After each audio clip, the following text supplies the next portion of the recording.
And we are back with another happy video. This is a nice tub. This has a lot of unique different things in it, and I like that. But also, deep in the bottom, there is Digimon. Good Digimon. So I can't wait to get down there. Let's start off with the Predator. Ooh. So this is the original Predator Micro Machines. At this point, Galoob picked up the license for Aliens, Predator, and they were kicking ass. These are lovely figures. They are uncommon. These are not things that were easily found at the toy store compared to Star Wars. They made 3 mini packs for Star Wars and Predator. They also made the 3 Action Fleet vehicles for Aliens and 1 Action Fleet vehicle for Predator. There was going to be a large LV-246 playset from Galoob, which was going to be amazing with the Queen and everything, but it was canceled, even though it got very, very close to production, and I'm still upset to this day about that, which we will at some point in the future get into that story, which I don't want to tell right now, because it hurts my heart. Lovely stuff. Package might be a little bit faded, not sure, but these run about $35.40 now. And this came from Evans, where I got a lot of amazing 80s and 90s toys for literally pennies on the dollar. It's a little intriguing that they did not get the license for Arnold. Look at that down there. Isn't that crazy? You'd think if you get the license for Predator, you would get the license for Schwarzenegger, but I guess not. But it's all good. It's all good. So we'll keep that puppy for now. And then we're off to Yu-Gi-Oh! And it's Black Hole Sun. Oh, I'm sorry. I'm just going right when I see black right off the bat, I just go into that song. Black Skull Dragon. So this is a KB issue, 1999, and it was $8 at the store. Then it was 2 for $10. I should have bought more of those, damn it. This is a little bit later in the series for the action figures. Very cool piece. Yu-Gi-Oh, as I was mentioning earlier, this could have some value, still sealed.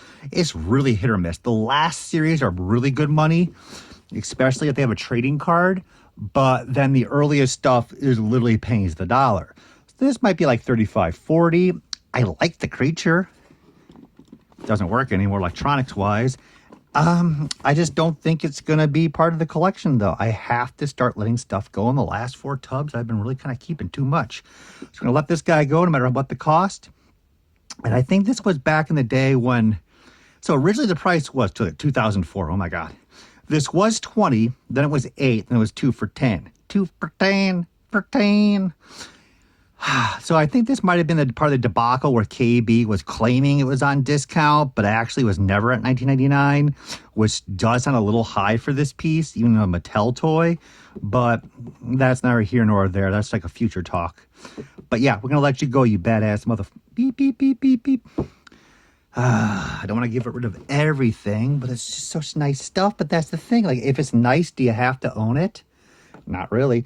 So here we are, Giant Soldier of Stone. And to be honest with you, this is a raw piece of garbage. I'll be a little more clear. I like the fact they made the character. I'd rather have the character than not have the character. But Mattel is a very, very cheap company.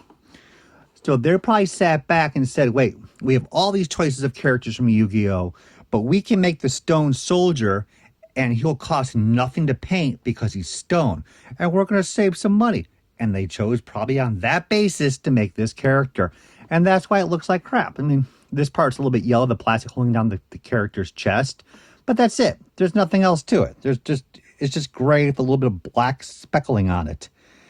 I don't know if kids were like, dude, I'm going to choose between a giant dragon and a stone character that looks bland. What do you think's going to happen?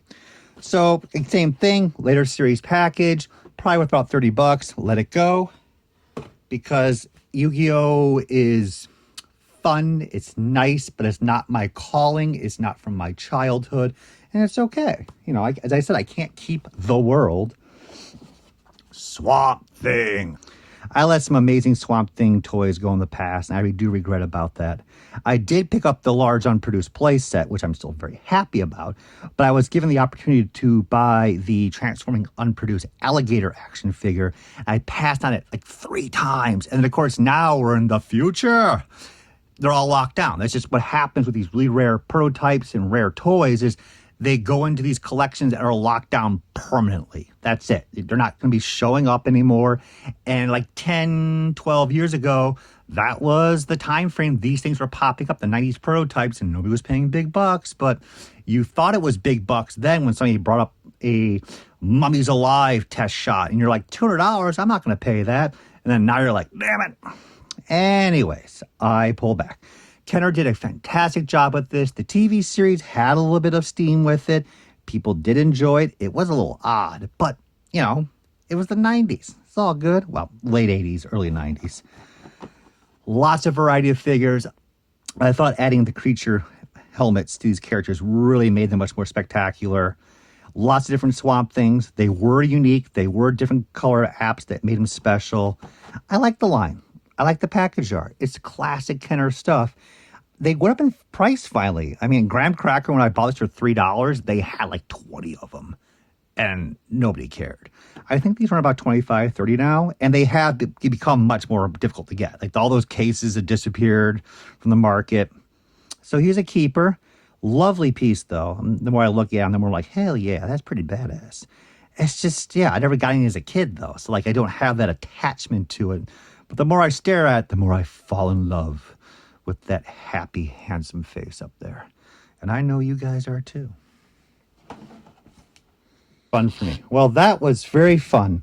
So I did a whole video. I went through this whole tub. It was nice. I had a little bit of problems here and there, but I was good with the video, man. It's all right. And then I was like, you know what? I'm going to show them how much more we have left in the house to deal with. All the tubs are still yet to go through.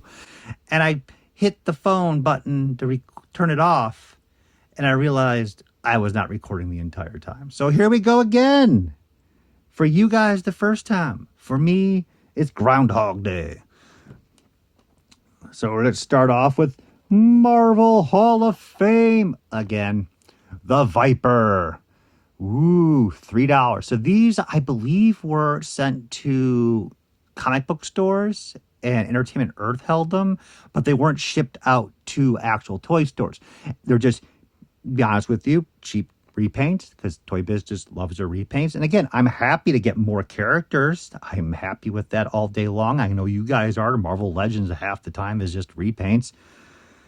But the characters are a little more lacking. Viper, just a repaint of Psylocke. Many people did not go cuckoo for Cocoa Puffs when these things came out. I think the retail was $10. You can see how they just didn't even sell well a couple of years ago when I bought these, more than that, for $2, $3. They're just neat, fun pieces. And we were thinking that they might be more collectible when Toy Biz takes off many, many, many moons ago, which never happened. And to this day, I think they're probably just worth, again, $5 each, and that's it. And most of the series, like the first series of Marvel Toy Biz, has gained steam and popularity because the Marvel Legends did their own X-Men and Toy Biz style packages, which brought more people's attention to that series.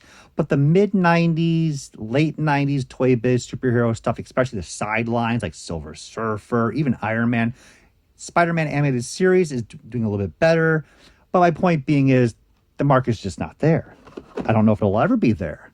Even weirder is this has the very rare Chase hologram card in here. So I think the card actually might be worth more than the carded package. Editing Alex, let us know. That's Banshee, and I believe that was Phalanx in there. Fun stuff, and most likely I'll just pop these open. And that's it, because that's all they're worth. And they're going to be much more harder to find loose in mint shape because they were intended for collectors, and collectors never even opened them. It's just weird, man. We're off to Fistful of Power, which sounds like a terrible, but yet going to be amazing 70s karate action flick. I have to look into IMDb to see if there really is a movie called Fistful of Power. There has to be. These were lovely figures produced by Spin Master and Moose Toys. huge variety of little miniature figures, and everyone loves their minifigures. And this is right at the beginning where the minifigure sensation was taking off in the US. I mean, Japan obviously had the Keshigomu figures, the little rubber figures that they were producing for every franchise. They were Kinnikuman in the US, as in Muscle. But it really took off as Muscle started building up the steam for these minifigures. 3 different versions: clear version, shadow version, painted version. Very rare ones down here, which I never got. We bought a whole bunch of these on sale for like $3 each one night. We just started tearing them all open, had bags and bags of loose figures. I don't think I have a complete set to this day. Czar, I had to do some research from the last video. 5,000 were made and placed in here at random. But I'm not sure if it was 5,000 for... So I wasn't sure if it was 5,000 Czars were produced for North America and then 5,000 produced for Europe, or 5,000 in total for the whole world or the whole universe. Who knows? But I did pick up one finally through just the quirkiness of the world, because the odds of you pulling one of these is going to be insane. You're just not going to pull one of those. But a person on eBay showed up years later. They had a box of them, like 30 or 40 of them, $150 each. I bought one, still in a little baggie, downstairs, and I'm happy about that, but I should have probably bought more. But at that time, that was a push price, and you just don't know how many they have. There are some finds of action figures that were mail-aways only, where the person's been selling them on eBay for 20 years and they're not running out. So it's kind of like this weird thing where, like, am I going to pay the premium and take that chance they're going to run out? Or... So I always just buy one. When in doubt, buy them out. That is rule number 1. Because if you're wrong, most likely you'll get your money back, so you'll have no regrets. Czar did have a variant of the gemstones. I think there's 3 different gemstone colors. Thanks, guys, Moose, for just making things more complicated for the collectors on the rarest figure you guys produced. Jerks. Series 2, I was talking to a collector after the last video. I believe this was released only in Australia, and they also had an exclusive called Seer, which was an owl, which is even going to be more insanely rare than even Czar is. I have no Series 2, and it would be nice to focus on that at some point, but I like to collect Necros first from Japan, but as I said, there's no time. First purge, then make the room, and then sit back and say, what do you really want? Lovely pieces, probably worth about $15-20 each. That's about it. 5 figures inside. I got the Pharaoh. I like aquatic creatures, so I just kept all the aquatic ones, it looks like. Which, hey, you know what? You got to keep yourself focused. What are you going to do? Keep one of each of these things, right? You have like 40 of these? I have no idea how many they made of individual characters on them. We're off to the Terminator. Same thing with the Swamp Thing. That 90s Kenner package style. Look at the same thing repeating. But you know what? If it works, why change it, right? Love this stuff. The Terminator series, again, it was a movie that came out during one summer. You have a tie-in with the action figures. That's it. It should just be a one-shot release. That's it. But Terminator was so popular with kids, as well as the combination of the Alien and Predator franchises, that they went out and made Future War, a second series. Who would have thought? Hot Blast Terminator. Ooh. With bazooka sprayer. Wait, what? Bazooka sprayer is a little contradiction on its own self, if you think about it. No, not spray gun, but bazooka sprayer. Anyways, getting ahead of myself. Lovely figures, and the Future War action figures were just a couple repaints. Why not? They even had the 3D Terminator figures from Universal Studios. So the line definitely has legs. Collectors are out there. The value of them is not that high, usually about $20 each. Little side story for you guys. The Cyber Grip villain here actually is a recycled version of an unproduced Chuck Norris villain. The Chuck Norris second series figures got the final production samples, which means they made the steel molds in China, which costs a ton of money. So Kenner is trying to figure a way to recoup any of that money back. So they figured a way to put that claw arm and probably a few other limbs in there from that villain character. In addition, I got to double check this because I'm not the smartest person right now at 2 a.m. The mobile assault vehicle should also be a repaint of an unproduced villain vehicle from RoboCop. Again, you made the molds. You have to use it. You can't just scrap it and lose all that money. But fun stuff. I'm going to keep it. I don't think I have any Terminator figures packaged, but that's okay. They're out there in number. It's a little bit getting yellow there. But we might find more as we go through the tubs. So let's put it aside for now. No big boo-hoo. But if we're going to get rid of something, we probably should get rid of Batman. This is the point where Mattel had the license. And if you compare this figure right here, look at the Batman. Look at the Batman. Look at the fact that there's no teeth. It's just a white bar that's creepy in its own self. See, upper and lower teeth. Is that an upper or a lower? There's no two sets of teeth here, let alone for her. Maybe they don't even eat at all. They just inhale their food. I don't know, man. I'm getting creeped out. This figure looks exactly the same posability and pretty much close to the design of a Kenner figure. All these do. If you line these up next to Kenner Batman animated series and the entire lineup for years, they look the same. That being said, they are still wonderful figures. $12.99, best value. You can't complain on that. I would still say, just like the Toy Biz toys, these do not have a strong value. A lot of the 90s superhero stuff, there's love there, but there's no intense collecting for them. I think that's a combination of just so much superhero stuff is flooding the market currently. Higher quality, more details. The past figures are more of a fun oddity. Even people buy these for their kids to rip them open and play with.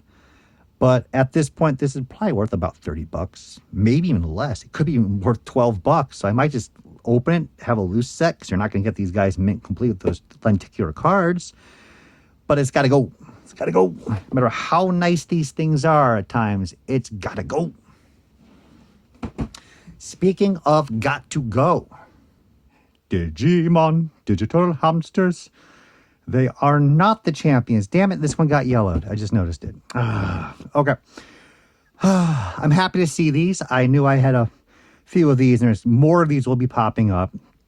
Digimon, I watched it, but I was too old for it, at least season 1, and it just didn't catch my attention really. I'm not thinking I have a long conversation with you about how much I love the Digimon series, but I do remember it. I like the toys a lot more because they're transforming gimmicks, they're monsters, they are creative, and so forth. But I did decide that I was going to let go a lot of the Digimon package because I have most of these loose complete already. It's the same thing I mentioned before. The packages are pretty much all the same. There's nothing unique and different about them. It's just the character being displayed. So that's okay to let these go. I need to get more stuff out. I need some more money to come in. Beelzemon is pretty damn cool. This is not one of the easier ones to get. Sadly, this is the one that got yellowed. From Impmon to Beelzemon. I like that narrator, though. I do like those transformation call-outs. Mega Gargomon. Oh, my God. Sounds like venereal diseases, which is a good thing. Never liked those characters much. I mean, some of these characters I liked. Some of them I just never cared for certain types, and this guy never called to me. But he might be more uncommon, if I'm correct.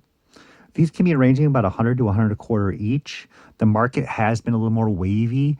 The newest versions being produced, the transforming Digivolving Digimon action figure toys, has hit the vintage market a little bit here and there. And I was wrong earlier. Some of the stuff has gone down a bit, not much, but some stuff is the same price it's always been, which I guess maybe it should have gone up. I don't know. I mean, where Gargo, oh my God, I can't even do this. Where Garu Go Zubelsman, the werewolf, he's always $35, $40 loose complete. And that's what I got for him recently, but that's what he was 5 years ago. So these are still really nice. I remember these being available to me at the local flea market in Chicago. I walked by the booth and the guy had them for $8 each. And I bought these 3 and a couple others. And I went back for the remaining I left behind because, they weren't worth that much money then. And he sold them all, of course. But I do have Sakuyamon, who's more famous. And I do remember the trainer and her antics and how she hated her Digimon. Much more popular than the other characters. So this one should hold maybe even $200 possibly. But again, I'm just conjecturing all of this must go. But I'm kind of suspecting I might want to keep one like Beelzemon. But that's it. We're going to still find more Digimon package. I've already listed all the 3-inch minifigures that I found previously. I just can't, unlike Pokemon, yeah, I can't keep them all. But that's okay. It's okay. I can, if I want these, I can always get them back, and so can you. It's okay to let stuff go.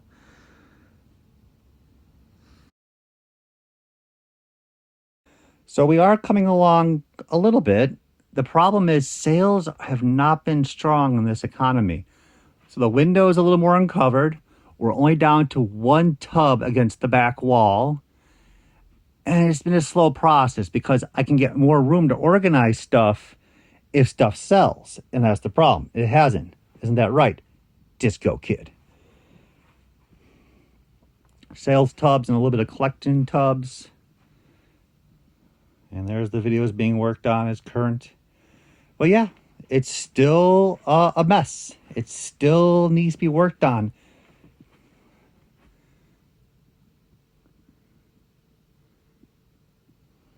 Here's the other corner. Yeah. Nintendo cereal. Whole tub of prototype Furbies there. And then this whole wall hasn't even been touched yet. So I was hoping to dig from this side and curve inward. But we're not there yet, but we're going to get there. And if sales pick up, I'm thinking about doing a toy show in October and blowing out some of the more cheaper stuff to get that room. And we can do more proper videos. But as I said, it just takes time.